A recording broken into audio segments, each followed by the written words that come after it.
అర్థమైంది. అందుకే రోజు రోజుకు ఈ అవకాడో తినే వారి సంఖ్య కూడా పెరుగుతోంది.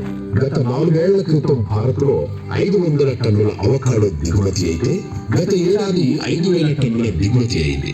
ఈ ఏడాది కనీసం 10,000 టన్నుల దిగుమతి అవుతుందనేది అవకాడో వ్యాపారుల అంచనా. రానున్న 3 ఏళ్లలోనే ఇది 40,000 టన్నులకు చేరుతుందని లెక్కలు వేస్తున్నారు. ఇండియాలో తన వాటా అవకాడో మార్కెట్ తెలుసుకోవడం కోసం ప్రముఖ క్రికెటర్ బ్రెట్లీని అవకాడో బిజినెస్ అడ్వైజర్ గా పెట్టింది. ప్రస్తుతం చైనాలో 80,000 టన్నులు, గల్ఫ్ 1,00,000 టన్నులు, అమెరికాలో 6 లక్షల టన్నులు ఈ పండ్లు దిగుమతవుతున్నాయి. ప్రపంచంలో అత్యంత డిమాండ్ ఉన్న పంటగా ఇది ఇప్పుడు గుర్తింపు పొందింది. ఎందుకంటే తక్కువ ఉత్పత్తి ఎక్కువ డిమాండ్ ఉండటమే కారణం. మరీ తక్కువ ఉత్పత్తి ఎందుకంటే ఇది 38 డిగ్రీల ఉష్ణోగ్రత కంటే తక్కువ టెంపరేచర్ ఉన్న ప్రాంతంలో మాత్రమే పండే పంట ఇది. అందుకే గత 75 ఏళ్లుగా